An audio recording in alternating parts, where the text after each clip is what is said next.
Hello guys, and welcome back to my channel. If you are new here, welcome, and if you are a returning subscriber, girl, I acknowledge you. So on this channel on Tuesdays we talk about adulting and personal finance, and on Saturdays we talk about more girly, more fun things like getting into shape and other feminine girly things. So if that is content that you would like to have in your life, please go ahead and click the subscribe button. But in today's video, I want to talk to you guys about how to start saving money. This is a topic that's like very near and dear to my heart. It's something that I have struggled a lot with, and it's something that I'm like continuously learning. You know, a lot of the stuff that I talk about on this channel are things that like I've honestly in the very recent past, you know, figured out for myself, or I'm still currently in the process of figuring it out. But yeah, let's get into it. These are the top 5 things you need in order to start saving. So the very first thing, guys, is that you need an income. That's the reality of it. I've been listening to like personal finance, personal development content for many years, and something that like a lot of like financial, not advisors, but like social media financial experts, I would say is that it's not about the money that you make. You know, saving is saving. It's not about the money that you make, but to some level it kind of is about the money that you make, because you can't save money that does not exist. So you do need to have an income, guys. And I used to really beat myself up about this for like a very long time. In fact, even when I was unemployed, because after I finished my degree I was unemployed for about a year. I'll link that video in the cards where I speak about that. But I was unemployed for about a year after I finished my degree. And I remember like I was already listening to like personal development, personal finance content back then. You know what I mean? I was 22 years old, and I was so desperate to like develop myself, to develop like adult habits, mature habits, and I was listening to that kind of content, and I was again and again told about how like saving money is about discipline, and saving money is about self-control, and saving money is about this and that. But first and foremost, saving money is about having money. And so I say, like, get a job.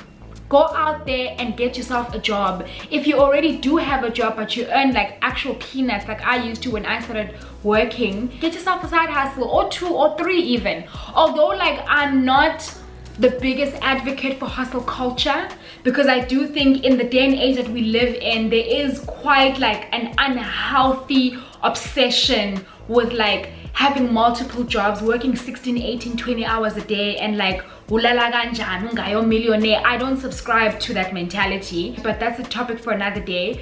But unfortunately, there are times in our lives where we do have to make those sacrifices, where we do have to kind of give up certain leisure and certain pleasure in our lives and certain comforts, so that we can take on, you know, a side job, or, you know, put in more hours in our current work if we do have, you know, the potential to earn better through overtime, through bonuses.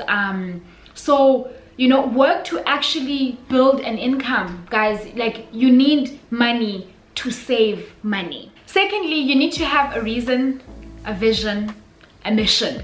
Saving is one of those things that is, one, very difficult, but it can get like boring, for lack of a better term, and you can find yourself on like a roller coaster ride with your savings, where you save money, you spend it, you save money, you spend it, you save money, you spend it. And although, you know, we save money now so that we can spend it in the future, but we do need to have structure to our saving, you know. And so when I say have a vision, have a mission, have a purpose for your savings, that you need to have a reason for why you're saving. Are you saving a down payment for your first property? Are you saving to pay your fees because you know that in 3 years time you want to go do your master's degree? Are you saving money for that? Are you saving because you know that next year you want to get married? You know, are you saving because you need to build an emergency fund for yourself? Have purpose for that savings, otherwise you're not going to be able to execute it. And even if you do execute it, you're going to find yourself consistently dipping into it over and over again, which is what I have like often found with myself, in that if I don't have a particular purpose for a savings pool, I find myself like going in and out. In and out. So right now, my two savings priorities, for example, or my two biggest savings priorities are that I'm trying to save to build an emergency fund, and two, I'm saving so that I can get married in the near future. I have a purpose, and I've kept those two kind of like savings account very separate, so that I know when I put money into this account, this is the account that's for my emergency savings. When I put money into this account, this is the account for my wedding, you know, and all other like early marriage related costs. And I think a good place to start, guys, if you don't have like an immediate goal, like let's say you're not planning to get married in the next 2 years, or you're not planning to buy, you know, property anytime in the near future, you know, a good place to start would be to just start saving an emergency fund. And for those of you guys who don't know, an emergency fund is typically 3 to 6 months worth of your living expenses that is saved in a low risk savings account that you have easy access to, or easy-ish access to, and that money is set aside literally for emergencies. I'm going to make like a whole separate video talking about, you know, emergency funds, but that's a great place to start. So right now, figure out what all of your living expenses are every single month, payments that you can't like live without. And by living expenses, I don't mean like your wax, I don't mean your pedicure and your manicure. I literally mean your rent, your groceries, your transportation, your electricity, your water, things, you know, your debt payments that you can't go without paying them. Those are your living expenses. And figure out, let's say those expenses are 20,000 Rand. Make that a savings goal. Save 1 month's worth of your living expenses and make that your emergency fund, which you will then obviously at a later stage build, because I would personally recommend that you have like a 3-month emergency fund, but 1 month is a great place to start. Have a reason, a vision, a mission, and does it have a purpose for your savings? Don't just save willy-nilly. The third thing that you need to do is to educate yourself about what are the right like kind of savings vehicles for what you are trying to save. So this is actually another reason why point number 2 is important. You know, why you're saving determines where you save your money. For example, like I ideally want to get married within the next 2 years, and so I know that the money that I'm saving for that particular purpose, I put it into a very low risk kind of savings account, either something like a strategic income fund or like a money market fund, where I know there isn't going to be a lot of volatility there, and the probability of me losing money is very slim. In fact, it's almost like non-existent, especially with like a money market fund. You have to know why you're saving. And then if, for example, you are putting away money that you're going to use to buy like your forever home, but you know you only want to buy that in like 10 years time, you know, then you can kind of afford to put your money in something that's more long-term and that can withstand like short-term volatility. You can afford that type of risk if you know that you're going to be able to lock that money away for a very long time. You know, if you're trying to build wealth for your family, if you're trying to save money for your kids to go to university, you know that money is going to be locked away for a very long time, and so you can afford to take something a little bit riskier. And by riskier, guys, I don't mean Bitcoin, I don't mean Forex, I don't mean any of that stuff. I mean like risk adjusted, diversified stock portfolios. That's what I mean by risk. You know, something like a top 20 fund or an equity fund that you would find in like an asset management firm or a bank. You know, that's what I mean by something high risk, something that's like majority stocks that are listed on, let's say, the Johannesburg Stock Exchange or the New York Stock Exchange. That is what I mean by risky. I don't mean financial scams or financial instruments that we don't understand. I'm talking about things that you and I can understand, and things that financial professionals are actually able to place value on. But I'll make like I make completely separate videos about Forex, about Bitcoin and like cryptocurrency. I don't think that those things are necessarily like bad or evil, but I do think that they have a place. And unfortunately, like I don't think your children's education and your emergency fund and your down payment for your home, I don't think that that's money that you should be putting in a Bitcoin investment.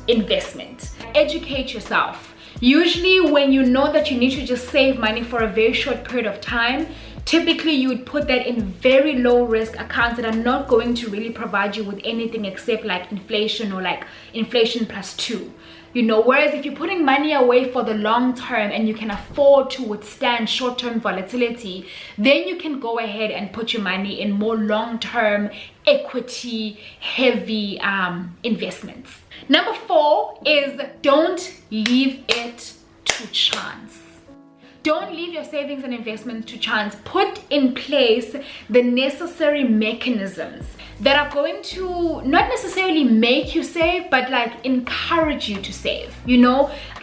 So these like mechanisms are things like debit orders. You know, if for example you're going to choose to put your money at like Allen Gray or at Sanlam or at Coronation, which are like asset managers, set up a debit order. If you know from your budget, right, that you can afford to save about 500 Rand a month, set up a debit order that every single month they need to take 500 Rand from your bank account and put it into this investment or this savings. That way, you're not gonna leave it up to yourself to like decide that month, or am I gonna go pop bottles, or am I gonna book that vacation to Bali that I know I can't afford. Your emotions are gonna fluctuate, your habits are gonna fluctuate, you know, umgruvo and friends wanting to go out, those things are gonna come up, guys. And if you don't put in place the mechanisms, good luck. Another mechanism that you can put into place is to like actually make it a line item in your budget. Another mechanism that you can put to encourage yourself is to not make the money too easily accessible. So for example, if you bank with F&B, don't go and put your money, like your savings, at F&B. You know what I mean? Go put it at ABSA. Go put it at Nedbank. Put it in a place where it's gonna require some level of admin for you to get access to it. You know what I mean? Put it in a place where you know that you can't just open a bank app while you're at the club at 3 o'clock in the morning and you want to buy another bottle of Moët, but now you don't have the money in your bank account so you can just transfer from your savings. Don't put it, like, don't make it that accessible. But at the same time, if it's an emergency fund, it should be something you can access within a day or maybe even 2 days if it's an emergency fund. But if it's not an emergency fund, like if it's for your wedding or if it's for like, you know, your down payment for your apartment, please don't put it in an account that is like very easily accessible. And then the very last tip, guys, that you need in order to start saving is to exercise the muscle. So the ability to save and the discipline to save is very similar to the muscles that are in our bodies, in that the more you train yourself to save, the better you will become at it. I remember when I first started working early on in my career, I mean, it's still early on in my career, but I mean like early on in my career, I used to earn like 12K. And I remember I used to think to myself, there's no way I can save. But you know what? Once I start earning more, once I start earning, and mind you, like 12K was my gross. You know what I mean? I still needed to pay medical aid. I still needed to be taxed on that money. So you can imagine. I remember thinking to myself, no, I'll start saving when I earn better. You know what I mean? When I get a promotion or when I get an increase or when I move to a different job and I have a bigger salary, then I'll start saving. Beloved. It's not gonna happen. It's not gonna happen. Like, you have to train yourself. And I know that, like, in the first point I said, Uguti, in order to save, you actually have to have an income. But if you have a job, or if you have a part-time job, or if you have like some sort of a side hustle, you have an income. As small as it is, you have an income. If your income is very low, start small. Or if you know that you're very, very bad at saving, start small. If you can train yourself that now while you're earning 10,000, you can save 500 Rand a month, you can save 1,000 Rand a month. When you're earning 40,000, you'll be able to save 4,000 Rand a month. When you're earning 50,000, you'll be able to save 7,000 Rand, 8,000 Rand a month. So guys, it's a muscle. It's a muscle that you have to exercise and you have to train it. Trust me, the habits of savings do not get better simply because you earn more money. They get better because you practiced and you built the muscle early on. So that is it for this video, guys. Those are the top 5 tips that you need in order to start saving. If you found this video useful, please go ahead and give it a thumbs up. It really supports my channel. I'd love it if you're to join my family and subscribe to my channel, and let me know in the comment section below if you found this useful and how you kind of got yourself to start saving. Thank you so much for tuning in, guys. In fact, big girl, why are you still here? Please go ahead and watch my other videos. Thank you so much for tuning in, guys. Bye. And as time goes by,